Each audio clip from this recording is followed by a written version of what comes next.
అది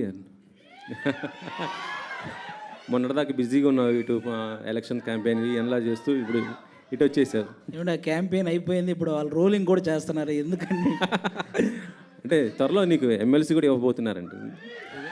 ఎమ్మెల్సీ జనసేన తరపు నుంచి నీకు ఎమ్మెల్సీ వస్తుంది అనేసి అయితే ఉంది.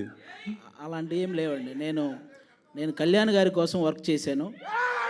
ఆయన బేసిక్గా ఆయన అంటే ఎంత ఇష్టం అంటే, ఆయన ఆనందంలో ఉన్నప్పుడు దూరం నుంచి చూడడం ఇష్టం, ఆయన బాధలో ఉంటే దగ్గరికి వెళ్ళి చూసుకోవడం ఇష్టం, అంతేనా?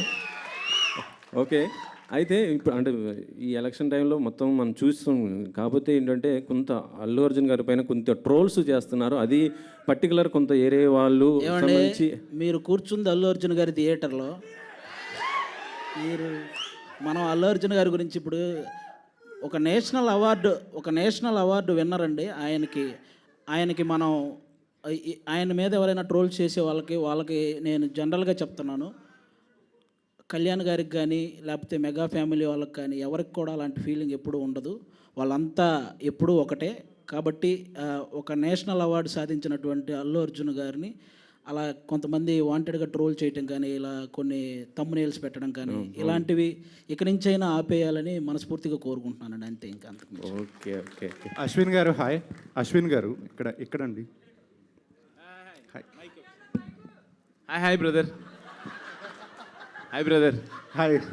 యాక్చువల్గా మీరు బ్యాక్ టు బ్యాక్ సినిమాలు చేసే ఛాన్స్ ఉన్నప్పటికీ కూడా సెలెక్టివ్గా చేస్తున్నారు. హిడింబా తర్వాత మళ్ళీ 1 year తర్వాత శివంబాజీ చేశారు. ఎందుకంత గ్యాప్ తీసుకుంటూ ఉంటారు? అంటే గ్యాప్ అంటాం కన్నా గ్యాప్ వచ్చిందని అంటే మళ్ళీ అల్లు అర్జున్ గారు డైలాగ్ అంటారు. అంటే నాకు బేసిక్గా కాన్సెప్ట్ నచ్చాలనే పెట్టుకుంటాను. నాకు ఆడియన్స్ అంటే చాలా భయం. వాళ్ళు ఏమంటారా అంటే రిసీవ్ చేసుకుంటారా లేదా అనేది. అంటే మనల్ని అంటే ఇతని సినిమా బాగుంటుంది, భలే కాన్సెప్ట్స్ ఎంచుకుంటారు అనే మాట తెచ్చుకోవాలని చెప్పి నేను పర్టికులర్గా కాన్సెప్చువల్ మూవీస్ కోసం, ఆ స్క్రిప్ట్స్ కోసం వెతుక్కుంటూ ఉంటా. దొరికితే వెంటనే చేసేస్తా, లేకపోతే కొంచెం లేట్ అవుతుంది. బట్ ఈ మాట నేను ఇప్పుడు అన్నందుకన్నా మీరు ఈ సినిమాలో చూసిన తర్వాత ఆ కాన్సెప్ట్ ఉంటుంది. మీరు డెఫినెట్గా మీరు అందరు నన్ను బ్లెస్ చేస్తారని నేను గట్టిగా నమ్ముతున్నాను. All the best. Thank you. Digangana గారు హాయ్. అంటే మీరు కూడా అశ్విన్ గారి లాగానే చాలా సెలెక్టివ్గా చేస్తున్నారా, లేకపోతే తెలుగులో తక్కువ ఆఫర్స్ వస్తున్నాయా? అంటే సిటీ మార్ తర్వాత మధ్యలో ఆది గారితో సినిమా చేశారు, మళ్ళీ ఇదే అనుకుంటా నాకు తెలిసి. So selective, yeah, but I also think that, you know, there's something called destiny of a film and destiny of being in that film.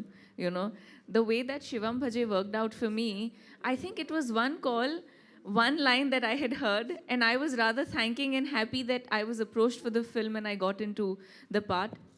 It's very true that I would consciously want to be a part of films there where I add value to the narrative.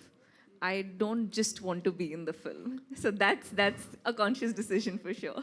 Okay, all the best. యాక్చువల్గా last month మీ గురించి ఒక controversial news వచ్చింది.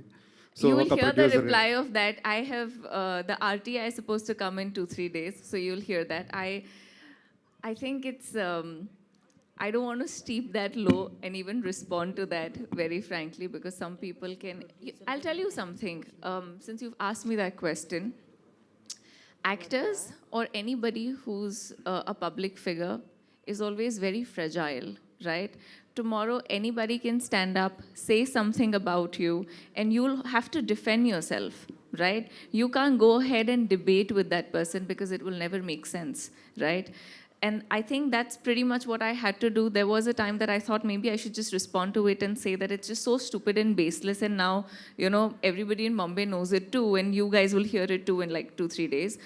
But at the same time, when somebody does something like this, of course, people like you and other people who must have read it, there is that thought that crosses your head that, could this be true?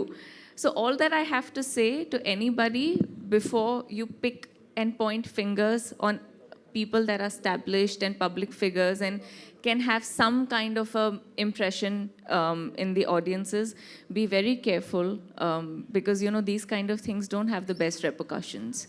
But yeah, it's sorted, and I mean I was very chill about it till I found out that no, everybody else took it very seriously. I said, oh, ab to kuch karna padega iske bare mein, but it's fine.